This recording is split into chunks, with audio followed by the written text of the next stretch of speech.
My name is Tim Brennan. I represent Jeffrey, who you will hear from shortly. Jeffrey's life story makes the story of Sybil seem like Cinderella, and the novel American Psycho seem like Grimm's fairy tales. Since the age of 4.5 until he was 15, Jeffrey was systematically abused, tortured sexually mutilated, physically and emotionally abused, and eventually imprisoned by the very caretakers who were supposed to be responsible for him, including state officials and organizations. The fact that he has not evolved into a Ted Bundy, the Columbine shooter, or the Virginia Tech assassin is testimony to Jeffrey's above-average intelligence, his wit, and his creativity. We come now to tell his story because he has been put in a place where his ability to maintain gainful employment or even to carve out an existence is exceedingly difficult. We will tell his story through a series of interviews that we will post until we have said what we need to say.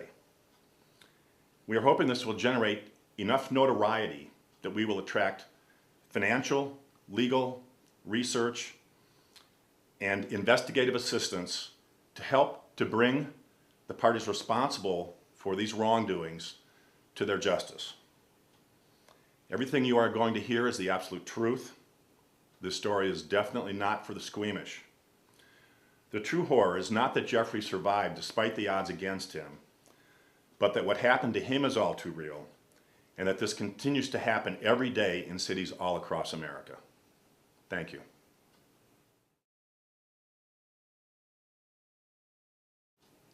Jeffrey, where were you born and what year? 1954, Longview, Washington. What do you know of your birth parents? Nothing. The information I have is supplied as a non-personalized information packet from the Washington Children's Home Society, and it says basically that the female that dropped me off had also gotten rid of 2 older males and a younger female. Tell me how you came to be in the hands of the people that you refer to as your owners. What happened was a private adoption was arranged through the Washington Children's Home Society, and Willard and Irene bought me, I guess, in 1956. I was about 2. Do you know where your owners are currently? They're dead. Okay. What did your male owner do for a living? He started off running a small cafe in Washington State. He then bought 40 acres and went back to his roots of being a farmer. He'd been raised in the Midwest. Left the farm and it became inconvenient and went to work for Alcoa Aluminum as a carpenter. What did your female owner do for a living? She was a nurse. She was in fact an emergency pediatric surgical RN. Your owners never sexually abused you? Not sexually. Did they abuse you physically or mentally? Depends on your definition of abuse. If not holding somebody is abusive, then yes. They very seldom spoke to me. They never touched me. They wanted really nothing to do with me. At what age do you first recall being used for sexual favors? Between 3 and 4. The first abuser was a teenage boy? Yeah, his name was Tim. He lived in a house behind ours in Vancouver, Washington, actually in Hazeldale. And what I would do was go out the back door of our place, then go into the basement window of their house and into his bedroom. And he would hold me, he'd cuddle me, he would sometimes put a diaper on me, one of his sister's diapers. Then I would perform oral sex for him so that he could have his orgasm. I would then take an envelope back to mommy. Okay. Are you willing to share his name and where he may be living today? Not a clue. He became a school teacher. That much I do know. How long did the abuse at his hands continue? Till we moved, which would have been probably 2 years. Tell me about the pitchfork incident. I do not know where it happened. I've thought about this since you and I started working on it. I know what happened. There was a pedophile that had come through Korea. He was a doctor, and the only way he could have an orgasm was by rubbing his erection across the face of a screaming child. So Irene ran a pitchfork through my foot. I know what happened in the country. You couldn't possibly have done it where we lived in Hazeldale. So it had to have been out in the country somewhere, maybe his house, maybe somebody else's. But what she did is exactly what the client requested. How old were you at the time? 6 or 7. Do you know the name of that abuser? No, I couldn't even, nothing. I know what happened, but that's it. How often in any given month would you say you were abused? Well, if you start with bullying, it was daily.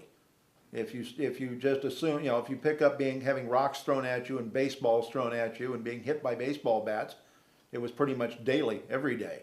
As far as sexually, it was at the convenience of somebody who had money. So it wouldn't be every month, it would be whenever I was desired. You also mentioned that you were sexually mutilated. Can you discuss that? That happened at Columbia View, and I think I was either 10 or 11. I was taken to a room, held down, and I think it was Gary Little, although I can't prove it.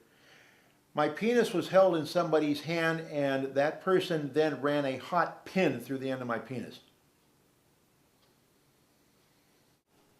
You've told me in the past that the psychiatrist who arranged your adoption was very prominent in society and actually owned an adult psychiatric facility. Is that correct? Yeah, he did, and he was above reproach, which made it perfect for him to be able to run a ring of pedophiles. Can you tell me the name of the hospital and where it's located? I don't know where it is now. It was called Columbia View. It was just outside of Vancouver. If you check the internet, there is still a Columbia View hospital, but it's much further up the road than where this one was located. So this was a facility strictly for adults. Oh, absolutely, only for adults.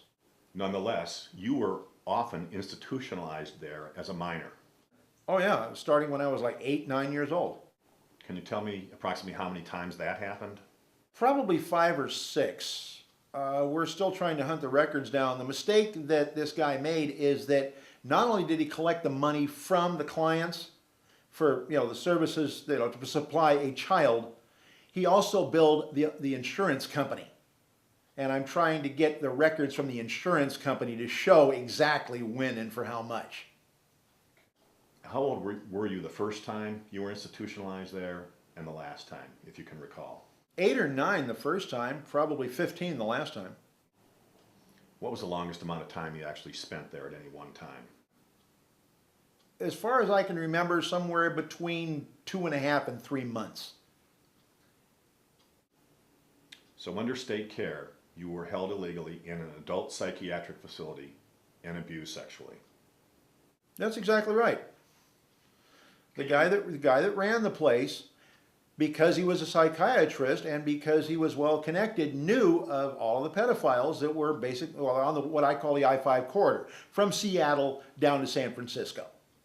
And if you had the money to buy a little boy, then he would be the person you go to, and he made one available. Can you recall any specific events or abuses that happened to you while you were there, or who the abusers were? The problem is I see flashes. It's like a snapshot. I'll see a room, I'll see a table, I'll see a bed, but I don't see any humans. There's no faces, there's no people. I can remember having somebody run their finger up my rectum. I can remember several times being forced to commit oral sex. But to tell you who, I don't see it. It's been blocked out. It's just not there. We do know that one of your abusers was an attorney who later became a judge. Is that correct? Yeah, that was Gary Little. There was some rumors that he had a real taste for little boys even as far back as the 60s. Well, I can guarantee you he did. He definitely was one of the clients there. Okay. And at some point in the future, that judge came under fire and investigation for being a molester and a pedophile, and eventually committed suicide in his own chambers rather than face the investigation. Is that correct? Yeah. Internet search will show the guy's name was Gary Little. I was told this by my owners. When he sentenced me to prison, they told me, but that's the same guy that used to use you when you were at Columbia View.